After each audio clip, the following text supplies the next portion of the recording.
வணக்கம் ஃப்ரெண்ட்ஸ். வருகின்ற புதன்கிழமை ஏப்ரல் 1 பார்த்திங்கன்னா நமக்கு வந்து பங்குனி உத்திரம் வருதுங்க.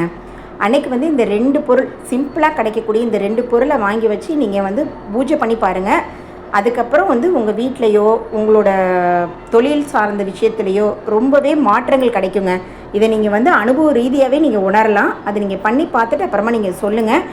ஏன்னா இது எப்போவுமே நம்ம முருகனை நினச்சி செய்கிற ஒவ்வொரு காரியங்களும் நமக்கு கண்டிப்பாக வெற்றி தாங்க பெறும். அது வந்து நீங்கள் வாழ்க்கையில் அவரை நீங்கள் மனசார உணர்ந்து நீங்கள் அதை அனுபவிச்சிருந்தால் மட்டும்தான் அதை நீங்கள் உணர முடியும். இது நான் வந்து வாழ்க்கையில் நிறைய இடத்துல நான் முருகனை நினச்சி வேண்டி ஒவ்வொரு விஷயமும் நமக்கு நடக்கிறப்ப தாங்க நான் அதை உணர்ந்து நான் இதை சொல்கிறேன். நாளைக்கு வந்து நமக்கு பங்குனி உத்திரம் வரதுனால இன்றைக்கே வந்து நம்மளோட பூஜை பாத்திரம் எல்லாத்தையும் நம்ம க்ளீன் பண்ணி வச்சாச்சுங்க. நம்ம க்ளீன் பண்ணி வச்சிட்டோன்னா நாளைக்கு காலையில் நம்ம சாமி கும்பிட்றதுக்கு ரொம்பவே ஈஸியாக இருக்கும். அதனால் பார்த்திங்கன்னா மார்னிங் எழுந்திரிச்ச உடனே மற்ற வேலைகளெல்லாம் நம்ம பார்த்து முடிச்சு கையோடு நம்ம பூஜை வேலைகளெல்லாம் ரெடி பண்ணி வச்சிடணுங்க.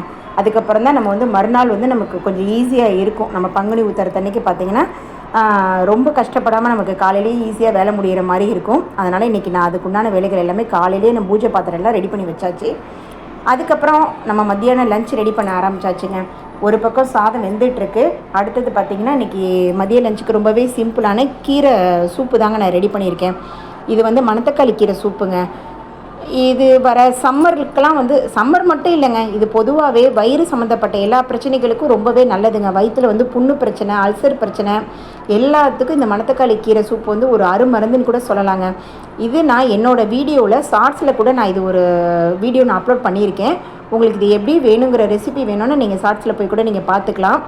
இந்த மணத்தக்காளி கீரை சூப் வந்து இனிமேல் வெயில் காலம் ஆரம்பிச்சிருச்சுங்க. வாரத்தில் ஒரு நாள் கண்டிப்பாக நீங்கள் சின்னவங்கலேருந்து பெரியவங்க வரைக்கும் எடுத்துகிட்டு வாங்க.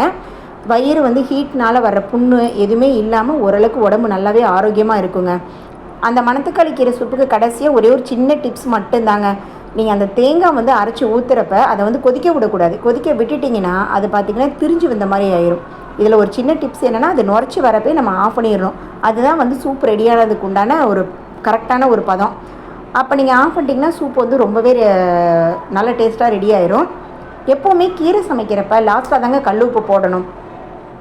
இல்லைன்னா நீங்கள் பார்த்தீங்கன்னா கீரை வந்து ஒரு நிறம் மாறி கருப்பு கலர் ஆயிரும். இது எனக்கு தெரிஞ்ச ஒரு சின்ன டிப்ஸு. இதை நீங்கள் இனிமேல் ஃபாலோ பண்ணி பாருங்கள். சூப்பு சூப்பராக ரெடி ஆயிடுச்சு. அதை நம்ம எடுத்து வச்சுட்டு அடுத்தது வந்து நம்ம வறுவல் தாங்க, சூப்பரான ஒரு வறுவல் ரெடி பண்ண போகிறோம். அதுக்கு வந்து காலிஃப்ளவரை நான் வேக வச்சு வச்சுருக்கேன். இது ஒரு பக்கம் வெந்துக்கிட்டு இருக்குது. அதுக்கப்புறம் பார்த்திங்கன்னா நம்ம கடாயில் நம்ம ஆயிலை சேர்த்துக்கிறோம். ஆயில் சேர்த்துட்டு ஒரு டேபிள் ஸ்பூன் அளவுக்கு நம்ம சோம்பு பொரிய விட்டுறோங்க. சோம்பு பொரிஞ்சதுக்கப்புறம் நம்ம அதில் வந்து கருவேப்பிலை சேர்த்துக்கிறோம். இது வந்து இந்த மணத்தக்காளி கீரை சூப்புக்கு இந்த ஒரு வறுவல் ரொம்பவே காம்போ சூப்பரான ஒரு டேஸ்ட்டாக இருக்குங்க. அதனால தான் நான் இன்றைக்கி இந்த வறுவல் பண்ணுறேன்.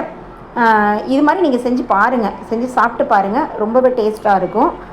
கேரட் பீன்ஸ் வந்து நான் பொடியாக நறுக்கி வச்சுருக்கேன். எண்ணெய் காஞ்சதுக்கப்புறம் சோம்பு கருவேப்பிலை பொரிஞ்சதுக்கப்புறம் நம்ம கேரட் பீன்ஸை வந்து நம்ம அதில் ஆட் பண்ணிடுறோம். ஆட் பண்ணிவிட்டு நம்ம ஒரு 2 பெரட்டிடலாம், அது கொஞ்சம் வதங்கி வர்றதுக்காக. அதுக்கப்புறம் பார்த்திங்கன்னா அதில் ஒரு 1/4 டீஸ்பூன் அளவுக்கு மஞ்சள்தூள், 1 டேபிள் ஸ்பூன் அளவுக்கு மிளகாத்தூள். இது வந்து நான் தனி மிளகாத்தூள் தாங்க. எப்போவுமே நான் வறுவலுக்கெலாம் பார்த்திங்கன்னா நான் கரம் மசாலா வேறு கடை மசாலா எதுவுமே நான் ஆட் பண்ண மாட்டேன். இந்த மாதிரி தான் நான் செஞ்சு சமையல் பண்ணுவேன். அதுக்கப்புறம் நம்ம காலிஃப்ளவர் வேக வச்சு இந்த காலிஃப்ளவரை தண்ணியை வடிகட்டிட்டு நம்ம அதில் ஆட் பண்ணிக்கிறோம். ஆட் பண்ணிவிட்டு எல்லாத்தையும் சேர்த்து நம்ம வதக்கிட்டு வரலாம். கொஞ்சம் ஓரளவுக்கு அதிலே வெந்து வரும். நம்ம அந்த லைட்டாக அந்த காயில் இருக்க தண்ணியிலே அதில் நம்ம வெந்து வரும். அதுக்கப்புறம் தான் நான் சொன்ன மாதிரி மஞ்சத்தூள் மிளகாத்தூள் எல்லாத்தையும் சேர்த்து அதையும் நல்லா வதக்கி கொடுங்க. வதங்கி வந்ததுக்கப்புறம் இதுக்கு ஒரு மசாலா நம்ம ரெடி பண்ணி அதில் ஆட் பண்ணிட்டா போதுங்க. ரொம்ப ஈஸியாக வந்து இந்த வறுவலும் ரெடி ஆயிரும். அதுக்கு ஒரு கைப்பிடி அளவுக்கு தேங்காய், 1 டேபிள் ஸ்பூன் அளவுக்கு சோம்பு, மிளகு, ஜீரகம், அவ்வளோதாங்க. 2 பல் பூண்டுங்க. கடைசியாக இதை வந்து நம்ம ஒரு தடவை அரைச்சிட்டு வந்துடலாம். அரைச்சிட்டு வந்ததுக்கப்புறம் ஒரு தக்காளி, நல்லா பழுத்த தக்காளியை வந்து நம்ம அதில் நறுக்கி போட்டுடலாம். ஏன்னா இதில் நம்ம வெங்காயம்லாம் ஆட் பண்ணல பாருங்கள். அதனால் நம்ம ஒரே ஒரு தக்காளி மட்டும் கடைசியாக சேர்த்து அதில் வந்து அரைச்சிட்டு நம்ம அந்த விழுதையும் நம்ம வதக்கி வச்சுருக்க இந்த காய்கறிகளோடு நம்ம சேர்த்துடலாம். சேர்த்துட்டு தேவையான அளவுக்கு காய் வேகிற அளவுக்கு தண்ணியை ஊற்றுங்க. ஊற்றிட்டு ஒரு மூடி போட்டு ஒரு 10 நிமிஷம் விட்டிங்கனாலே நல்லாவே வெந்து வந்துடுங்க. அதுக்கப்புறம் சம்மருங்கிறதுனால கொஞ்சம் கம்மங்கூழ் தாங்க நைட்டே நான் வந்து ரெடி பண்ணி வச்சுருந்தேன். அதையும் நம்ம தயிர் போட்டு கரைச்சி வச்சுக்கலாம். சாப்பிட்டதுக்கப்புறம் வேணால் ஒரு டம்ளரில் எல்லோரையும் எடுத்துப்பாங்க. அதனால் வந்து பார்த்திங்கன்னா அதையும் நான் மோர் போட்டு கரைச்சி ரெடி பண்ணி வச்சுருக்கேங்க. அவ்வளோதாங்க இன்றைக்கி நம்ம வீட்டோட லஞ்சு. பாருங்கள், சூப்பராக கம்மங்கூழும் ரெடி ஆயிடுச்சு. ஒரு 10 நிமிஷம் நம்ம மூடி வச்சுட்டு நம்ம இதை ரெடி பண்ணுறதுக்குள்ளே காய்கறிகளும் நல்லா வெந்திருக்குங்க.